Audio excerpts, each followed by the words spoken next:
What's up everyone, welcome back to my channel. So today we have a comparison between the Infinix Hot 50, this is the Infinix Hot 50, and the Infinix Hot 50 Pro Plus. Okay, now let's talk about the box first. Now one thing I've noticed is the box for the Infinix Hot 50 Pro Plus is more thicker than the regular Hot 50. Okay, and there is a reason behind that. Now let's go ahead and open it. Okay, so for the Hot 50 Pro Plus, reason it's a little bit thicker is because they included a screen protector. Okay, so yeah, this is the screen protector that you need to install. This is your wiping tool. So besides this is your hard condom case. Now you also have this piece of paper. This you have to scan it. I think you get something from them. You scan this or whatnot, I don't know. So you have your SIM ejector tool, your USB to USB Type-C port or charging cable, your 33 watt power brick. So that's what you have with this phone. Now with the Infinix Hot 50, here's what you get in the box. So you have the condom case, a soft condom case, a piece of paper, also something to scan. Now unmarked power brick, so I guess this is the 18 watt power brick. We also have the power cable, which is a USB to USB Type-C cable. So other than that, they're pretty much what you're gonna get is similar.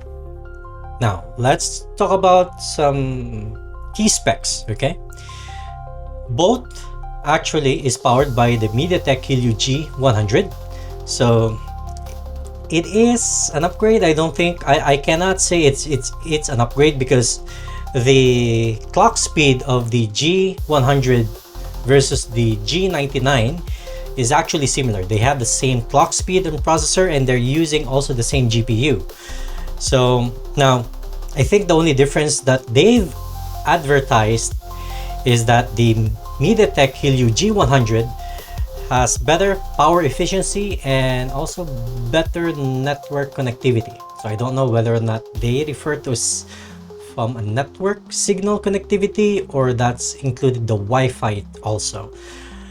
Now the Pro version, basically it's an AMOLED display compared to the regular version, which is IPS. Okay, and it's also thicker. Now let's talk about the Pro version first, because this is what more people are interested in. Okay, so for the Pro Plus version, so see but when I tried to flex it, I can already feel the flex without even applying that much of a force. So having that said, avoid sitting on it or accidentally sitting on it because chances are it's gonna break. Okay, now second is this one has JBL speaker.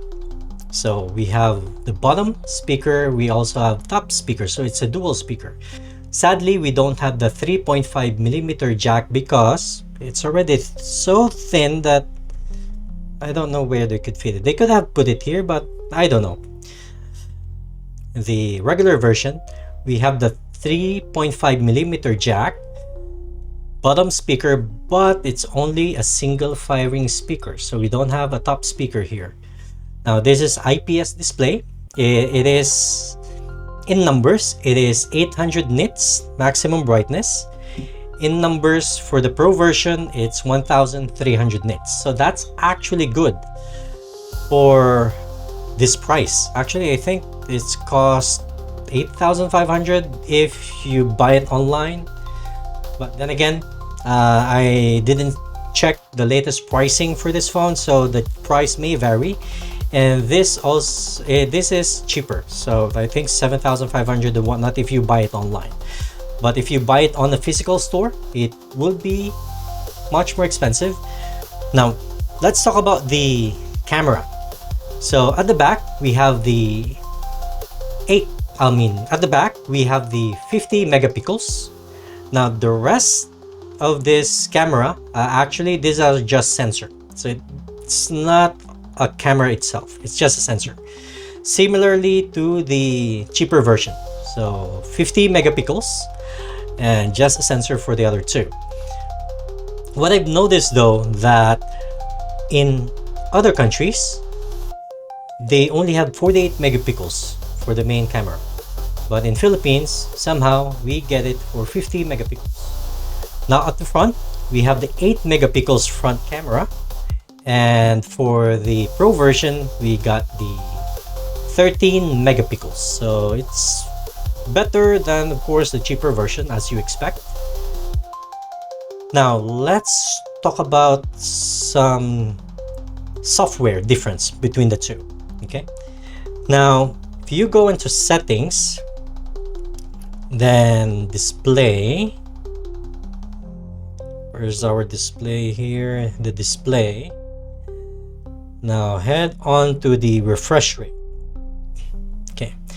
Now the refresh rate for the Pro version, we have 120, 60, and auto switch refresh rate. Okay. Now with the cheaper version, we have 120, 90, and 60 hertz refresh rate plus the auto switch refresh rate. So I don't know why they didn't include a 90 hertz for the more expensive version, but it is what it is. But then again, it is pleasing. Actually, both phones actually looks good. But when it comes to durability, especially for the screen, I would prefer the IPS. IPS rarely gets burn-in compared to the AMOLED display. Although when it comes to the resolutions, the vividness of the video and whatnot, AMOLED definitely is better than the IPS display. Also, one thing that I've noticed is for the special functions. Let's go on the special functions. Okay, then let's go to the game mode. Now both of them has the bypass charging, though if you go to Arena, you have two menus: sound effects, game status detection, while the Pro version has the sound effects, status, game detection, and storage control. So I don't know why they haven't put that on the cheaper version, but then again, it is what it is. That's the difference between the two. Okay, now let's go with the action and gesture control. So let's go to set system and action and gesture. So you've noticed that you have tap to wake, same as the Pro version. You have the tap to wake, so it's a nice thing that you don't have to basically use your power button just to wake up the phone. So see, all right. One thing to mention about these two phones, as stated earlier, this has a 33 watt charging speed, the Pro version, and the non-Pro version only has 18 watts charging speed. But for me, I don't mind the charging speed at all. As long as it charges, I'm perfectly okay with that. Now, what about the navigation? Obviously, since it's a G100, I didn't experience any lag when browsing the phone, so it's quite nice. But you have also your typical cropware from Infinix, similar to what you get with their sister company. Okay. Now, what I've noticed with the camera sensor, okay, the Pro version uses Hynix camera sensor, while the cheaper version uses the Samsung JN1 sensor. So I don't know why they put a better camera sensor on the cheaper version than the more expensive version. So that's one thing I've noticed between the two. And actually, if you want to have a gaming phone and can perform adequately when it comes to the camera, then I guess it's somewhat a big deal having the Samsung camera sensor with this compared to having the Samsung camera sensor in this cheaper version. But I guess they could have just put the same sensor, but somehow they opted for a different camera sensor. Okay, now let's try to test watching movies. This is the first time actually I'll play this. So actually it's good. Well, it is expected because it's AMOLED. So don't have any complaints. So watching movies for this in this phone is actually quite good. Let's see. Quality. So okay, so it can play 2K resolution.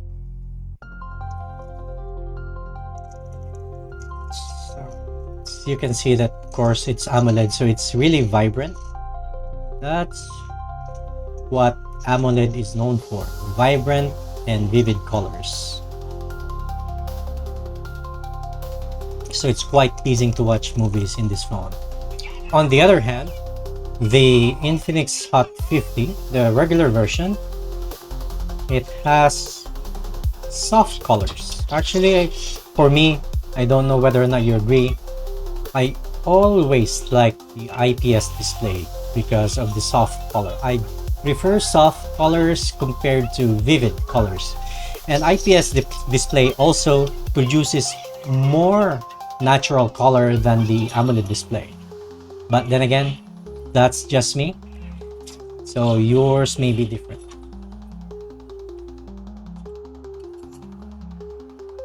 So it can also play 2K resolution. Now, what about the gaming performance? So the gaming performance, I've already played games on this phone, and actually I've come across a tech reviewer, okay, that they've experienced heat issues with the Pro version.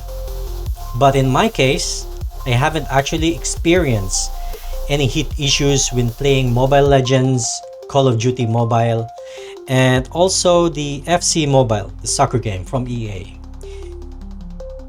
So chances are he may have gotten a defective unit. That's why he experienced that heat issues when playing games. Or it just need a firmware update, because I also got a firmware update for this. So now those are the possibilities of why he experienced those heat issues while gaming. But on my experience, both phones that it doesn't have heat issues. And mind you guys, I tested this phone playing in a aircon environment. When I test a game in an aircon environment, I make sure that the temperature or the aircon temperature is around 28 degrees. Okay, with the non-aircon environment, so that was around 30 degrees temperature, and I haven't experienced any heat issues. I've been playing games with this phone for like probably 2 hours. Never I had problem with heat issues or even overheating. Similarly to the regular version. You may think, or you may ask, which one to purchase? Both perform similarly. There's no difference. Only the difference between the two is this looks more elegant, more premium, So it looks premium, guys. I'm not saying it has the same durability as the flagship phones, because then again, these are made of plastic. So if you accidentally sat on it or sit on it, then chances are it's gonna break. This one, cheaper version, IPS display. I cannot complain with the resolution or the vividness or the color reproduction of the screen. I'm satisfied with it. I don't have any complaint. Both are good, so that depends on your budget perhaps, or whether or not you prefer this curve phones rather than the flat phones. Now, what I've noticed is this: it's not level as the frame of the phone. So I wish they have just leveled it to the frame of the phone so it could look way better, I guess. But yeah, that is our first impression for now. Both phones, you can never go wrong, depends on your budget. If you want more elegant look, go for the Pro version. You want the less elegant look but definitely more durable, then go for the cheaper version. Now, you may wonder if I've gotten this from Infinix. No. All of my smartphone reviews, guys, they don't come from them. They don't come from those phone manufacturers. I actually purchased them.